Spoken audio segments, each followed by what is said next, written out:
السلام علیکم ورحمۃ اللہ وبرکاتہ۔ الحمد للہ رب العالمین الذی خلق الانسان فی احسن تقویم والصلاة والسلام علی نبیہ ورسولہ محمد وعلی آلہ واصحابہ اجمعین ومن تبعہم بإحسان الی یوم الدین، اما بعد، اعوذ باللہ من الشیطان الرجیم، رب اشرح لی صدری ویسر لی امری واحلل عقدۃ من لسانی ویفقہوا قولی، رب یسر ولا تعسر وتمم بالخیر۔ اردو ہے جس کا نام اسے جانتے ہیں ہم، اردو ہے جس کا نام اسے جانتے ہیں ہم، سارے جہاں میں دھوم ہماری زباں کی ہے۔ محترم عزیزان گرامی، i+ اکیڈمی میں آپ سب کا تہہ دل سے استقبال ہے۔ آج ہم سب اردو زبان کی قواعد کی کتاب مختصر قواعد اردو پڑھنے کا آغاز کریں گے، لیکن اس سے پہلے مختصراً یہ جاننا بھی ضروری ہے کہ اردو زبان آخر کن لوگوں کی زبان ہے اور اس کی قواعد معلوم کرنے کی ضرورت کیوں پیش آئی۔ ہمیں اس بات پر فخر ہے کہ اردو جیسی شیریں اور پیار و محبت کی زبان ہماری مادری زبان ہے، جس کے اولین نقوش جہاں ہمیں مسعود سعد سلمان اور حضرت امیر خسرو کے کلام میں نظر آتے ہیں، وہیں شمالی ہند کے بھکتی تحریک کے ایک سنت کبیر داس، پنجاب کے گرو نانک جی اور ریاست مہاراشٹر سے تعلق رکھنے والے گرو نامدیو کے کلام میں بھی دکھائی دیتے ہیں۔ ہماری اردو زبان دہلی کے ایک شاعر جس نے پرتھوی راج راسو نامی ایک مثنوی لکھی تھی، اس کے خالق چندر بھان برہمن ہیں، ان کے کلام میں بھی اردو زبان کے الفاظ نمایاں طور پر نظر آتے ہیں۔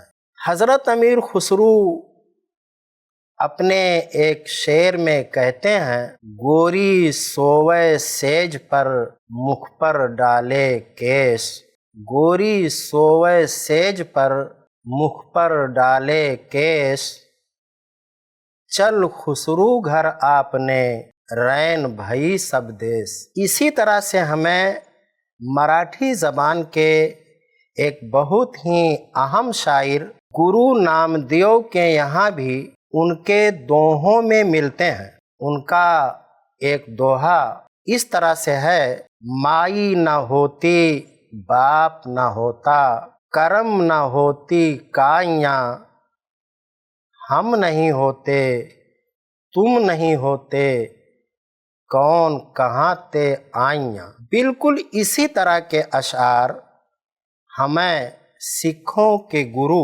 نانک صاحب کے یہاں بھی ملتے ہیں، جن میں اردو کے لفظوں کا برملا استعمال ہوا ہے۔ نمونہ کے طور پر یہ اشعار ملاحظہ ہوں، گرو نانک صاحب کہتے ہیں، نانک دنیا کیسی ہوئی، نانک دنیا کیسی ہوئی، سالک مت نہ رہیو کوئی، بھائی بندھی ہیت چکایا، بھائی بندھی ہیت چکایا، دنیا کارن دین گنوایا۔ اردو کے تشکیلی دور میں جہاں دکن کے لوگوں نے اسے ہاتھوں ہاتھ لیا اور گولکنڈہ کے بادشاہ محمد قلی قطب شاہ، اس کے استاد ملا وجہی، بیجاپور کے بادشاہ علی عادل شاہ ثانی شاہی، اس کے استاد ملا نصرتی، اور اس کے کچھ دنوں بعد ولی دکنی اور سراج اورنگ آبادی نے اردو کی گراں قدر خدمات انجام دیں۔ وہیں دہلی میں سعد اللہ شاہ گلشن، شاہ ظہور الدین حاتم، شاہ مبارک آبرو، مرزا مظہر جان جانا، خدائے سخن میر تقی میر، مرزا محمد رفیع سودا، خواجہ میر درد، مرزا اسد اللہ خان غالب، شیخ محمد ابراہیم ذوق، حکیم مومن خان مومن اور سراج الدین بہادر شاہ ظفر کے ساتھ میر حسن وغیرہ نے اردو کی زلفوں کو سنوارنے میں اہم کردار ادا کیا۔ دہلی کے ویران ہو جانے کی وجہ سے جب لکھنؤ میں شعر و ادب کی محفلیں جمیں تو وہاں اردو کی خدمت کرنے کے لیے جہاں میر انیس، مرزا دبیر، شیخ امام بخش ناسخ، خواجہ حیدر علی آتش اور ان دونوں کے شاگردوں کی ایک بڑی جماعت تیار ہو گئی، وہیں اس شیریں زبان کی خدمت کرنے کی خاطر پنڈت برج نارائن چکبست، پنڈت دتاتریہ کیفی، پنڈت دیا شنکر نسیم اور پنڈت آنند نارائن ملا جیسے ہندو قوم سے تعلق رکھنے والے لوگ بھی دل و جان سے جٹ گئے اور پورے خلوص کے ساتھ اس زبان کی آبیاری کی۔ دہلی اور لکھنؤ کے علاوہ فورٹ ولیم کالج کے حوالے سے اردو کے عظیم محسن ڈاکٹر جان گلکرسٹ اور ان کی پوری ٹیم اردو کی خدمت کے لیے کمر بستہ رہی ہے، جن میں ہندو اور مسلمان سب شامل ہیں۔ اس کے علاوہ اس دور کے عظیم خدمتگاروں میں ایک بہت ہی اہم نام ایک فرانسیسی عالم موسیو گارساں دتا سی کا ہے، جو اردو میں تذکرہ نگاری کا بنیاد گزار ہے۔ اردو ادب کے خادموں میں علی گڑھ تحریک کے بانی سر سید احمد خان اور ان کے رفقائے کار کا ذکر نہ کیا جائے تو بڑی ناانصافی ہوگی۔ سر سید اور ان کے رفقا میں سے علامہ شبلی نعمانی، ڈپٹی نذیر احمد، مولوی محمد حسین آزاد، مولانا الطاف حسین حالی، مولوی ذکاء اللہ، محسن الملک اور وقار الملک وغیرہ نے اردو زبان میں کئی کتابیں تصنیف کیں اور اردو زبان کی آبیاری میں اہم رول ادا کیا۔ 20ویں صدی کے آغاز میں اردو کے خدمتگاروں میں جہاں مولانا ابوالکلام آزاد، مولانا حسرت موہانی، مولانا ظفر علی خان، ڈاکٹر علامہ اقبال اور فیض احمد فیض جیسے شعراء اور ادبا دکھائی دیتے ہیں، وہیں اس صف میں ہمیں منشی پریم چند جیسے اردو کے عظیم فکشن نگار اور ڈاکٹر تارا چند بھی نظر آتے ہیں۔ بعد کے دور میں جہاں جامعہ عثمانیہ کے ذریعے دکن میں اردو کے عظیم خدام پیدا ہوئے، وہیں نظام کے وزیر اعظم مہاراجہ ہرکشن سنگھ نے بھی اردو کی خدمت کرنے میں بڑا ہی اہم کارنامہ انجام دیا ہے۔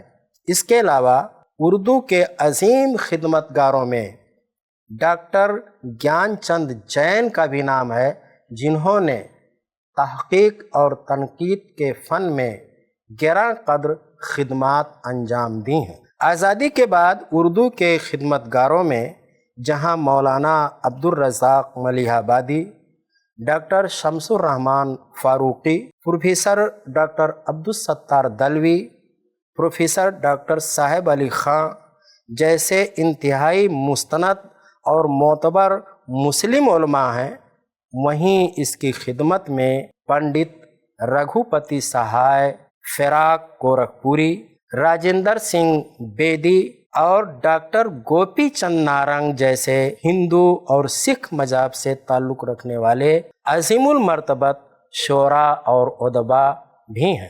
حالیہ دور میں اردو کی خدمت جہاں ڈاکٹر نواز دیوبندی، عمران پرتاپ گڑھی اور شبینہ ادیب جیسی مجھی ہوئی شاعرہ کر رہی ہیں، وہیں آچاریہ پرمود کرشنم، ڈاکٹر ساگر ترپاٹھی اور محترمہ لتا حیا جیسی دوسری قوم سے تعلق رکھنے والے لوگ بھی اردو کی خدمت کرنے میں فخر محسوس کر رہے ہیں۔ اردو زبان و ادب کے ان خادموں کے ذکر کرنے کا مقصود و مطلوب صرف اور صرف یہ ہے کہ اردو کسی مخصوص قوم اور کسی خاص مذہب کے ماننے والوں کی زبان نہیں ہے، بلکہ یہ خالص ہندوستانی زبان ہے جس کی آبیاری یہاں کے ہندو، مسلم، سکھ اور عیسائی سبھی مذاہب کے ماننے والے لوگوں نے کی ہے۔ عزیز طلبہ اور طالبات، چونکہ ہم سب کو اردو زبان کی قواعد پڑھنا ہے، اس لیے اس بات کا جاننا بھی ضروری ہے کہ اہل زبان کو اپنی زبان کے قواعد معلوم کرنے اور انہیں یاد کرنے کی بہت زیادہ ضرورت نہیں ہوتی، کیونکہ انہیں فطری طور پر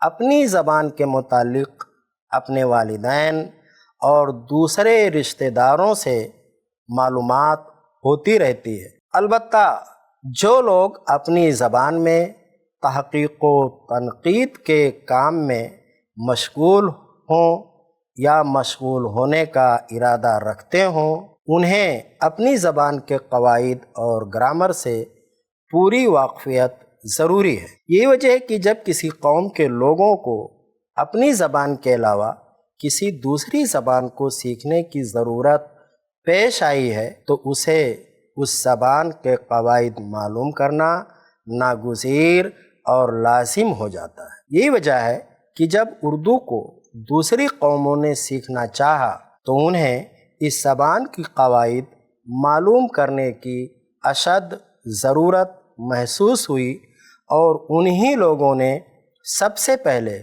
اردو زبان کے قواعد مرتب کیے۔ جب انگریزوں نے ہندوستان میں اپنے قدم جمانے کا عزم مصمم کر لیا تو انہیں ہندوستانی زبان یعنی اردو سیکھنے کی شدید ضرورت محسوس ہوئی۔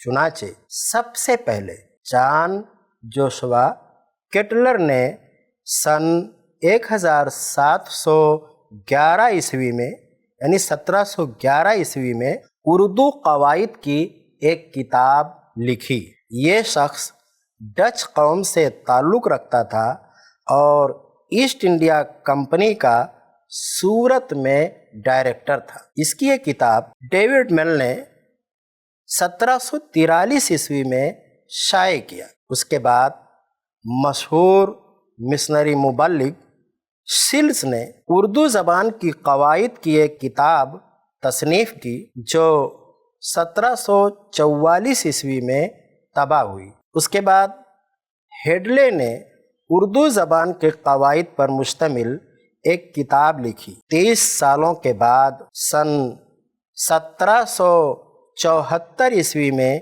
یہ کتاب شائع ہوئی۔ پھر ہندوستانی زبان کے قواعد کے متعلق کئی کتابیں لکھی گئیں۔ اس کے بعد کا زمانہ کلکتہ کے فورٹ ولیم کالج کے ہندوستانی زبان کے صدر شعبہ ڈاکٹر جان گلکرسٹ کا ہے۔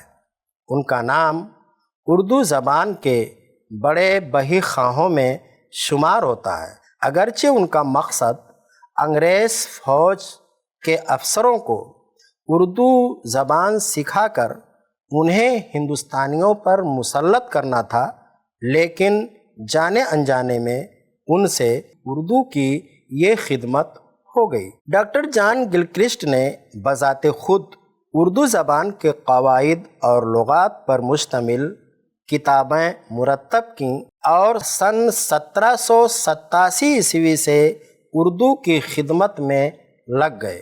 ڈاکٹر گلکرسٹ کی لکھی ہوئی کتاب قواعد اردو پہلی مرتبہ سن 1809 عیسوی میں شائع ہو کر منصہ شہود پر آئی۔ ان کے بعد مسٹر جان شیکسپیئر نے اردو زبان کی قواعد کے متعلق ایک کتاب لکھ کر 1813 عیسوی میں لندن سے شائع کیا۔ اس کتاب کا دوسرا ایڈیشن سن 1818 عیسوی میں اور تیسرا ایڈیشن سن 1826 عیسوی میں شائع ہوا۔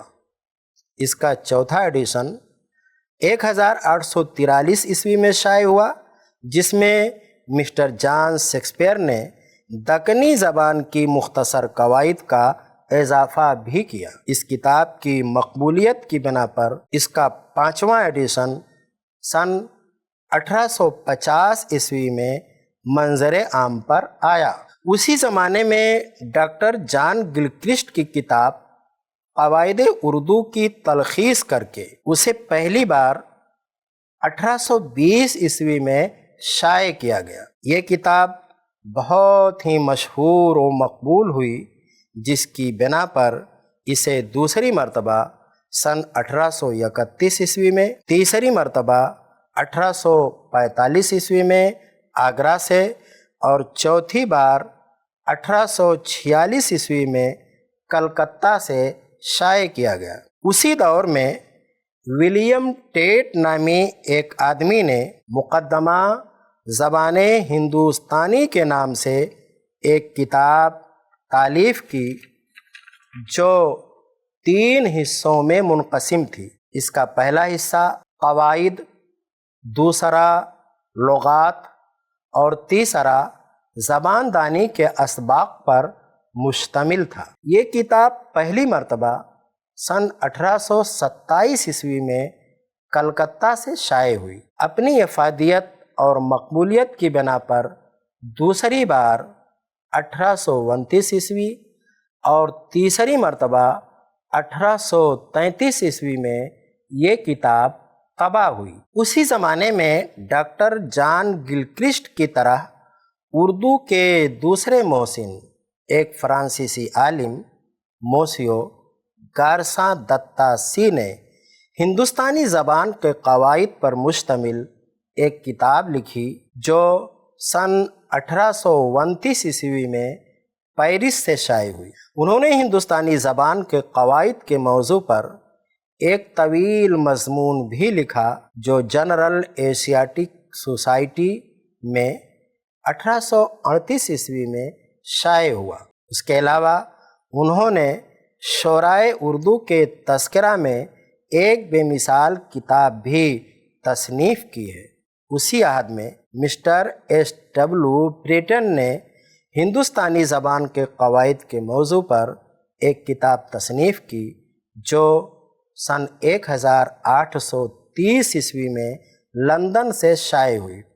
اس کے سال بھر کے بعد مسٹر اسٹیمفورڈ ارناٹ کی کتاب جدید خود آموز قواعد زبان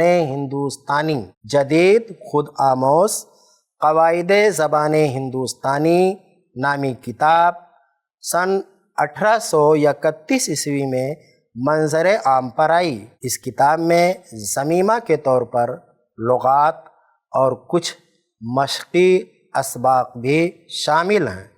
یہ کتاب دوسری مرتبہ سن 1844 عیسوی میں شائع ہوئی۔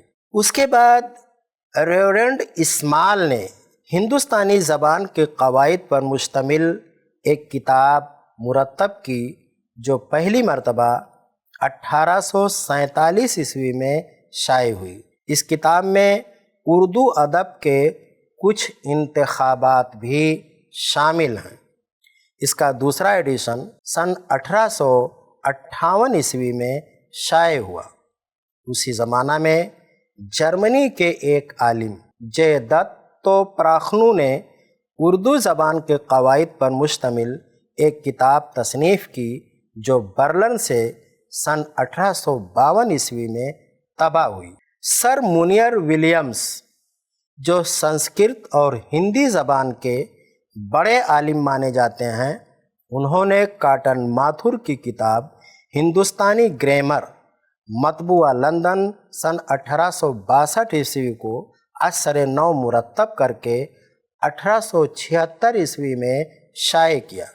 اس کے بعد 1876 میں مسٹر جان ڈوسن نے اردو زبان کی ایک گرامر تصنیف کی اور مسٹر جان پلیٹ نے قواعد اردو نامی ایک کتاب ترتیب دے کر 1874 میں لندن سے شائع کیا۔ 1882 اور 1883 میں مسٹر ڈبلو کیگر نے زبان ہندوستان کی قواعد نامی ایک کتاب لکھ کر شائع کیا۔ 1883 میں پروفیسر فانکیو نے ہندوستانی زبان کے قواعد نامی کتاب مرتب کی جو نیپولی میں شائع ہوئی۔ ایک جرمن عالم AC ڈل نے اردو زبان کے قواعد پر مشتمل ایک کتاب تصنیف کی جس کا نام اس نے ہندوستانی گرامر قیاسی و عملی رکھا۔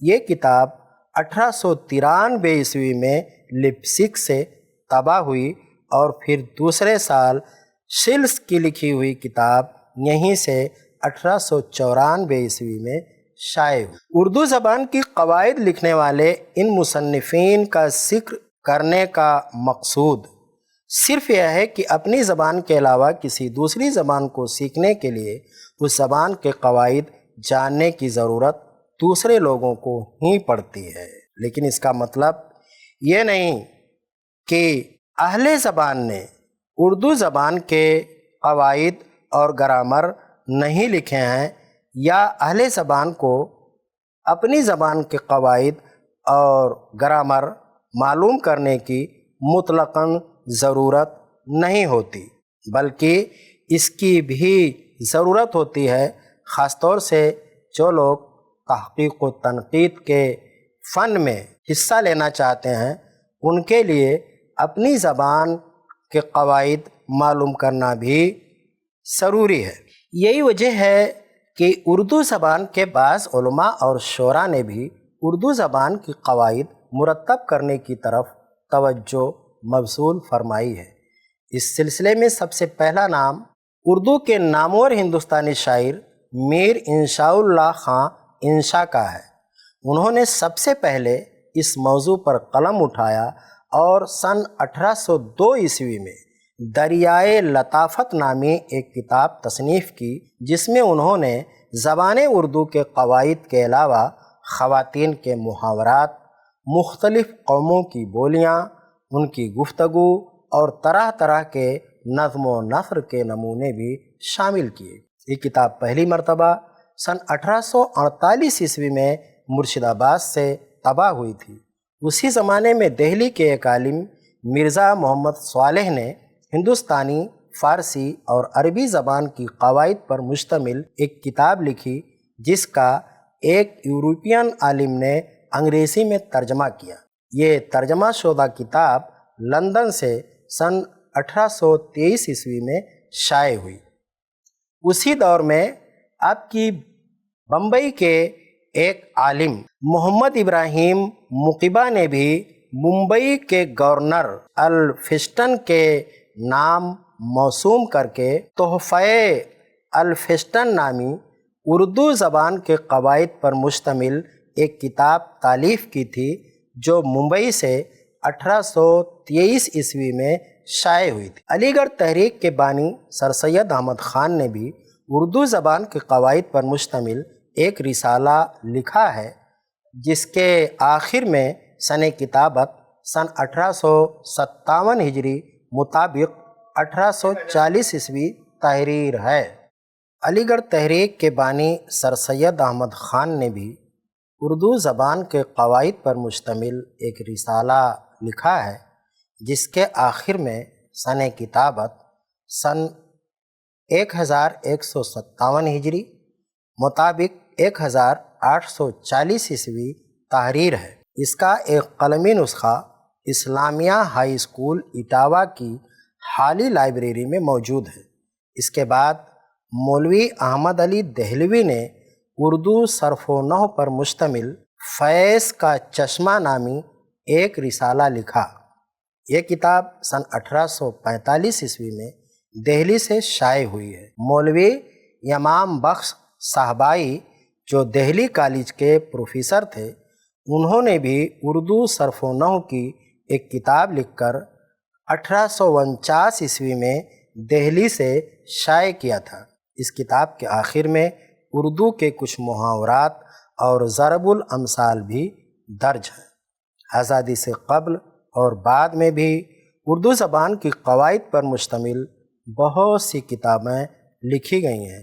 ان میں سب سے مفید اور مقبول مولوی عبدالحق BA علیگ، ڈائریکٹر انجمن ترقی اردو کی کتاب قواعد اردو ہے۔ 271 صفحات پر مشتمل یہ کتاب کافی مفصل ہے۔ یہ کتاب بہت ہی عمدہ ہے، لیکن مفصل ہونے کی وجہ سے مبتدی طلبہ کے لیے تھوڑی مشکل ہے۔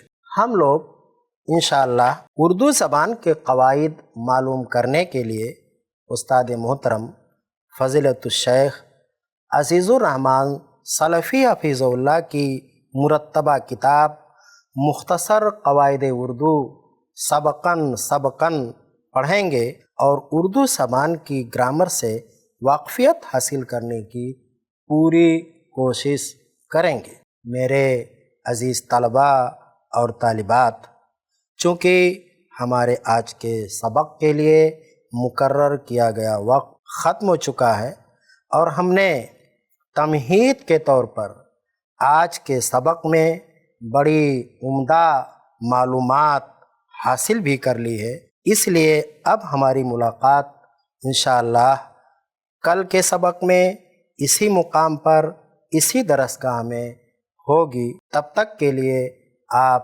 مجھے اجازت دیں۔ السلام علیکم ورحمۃ اللہ وبرکاتہ۔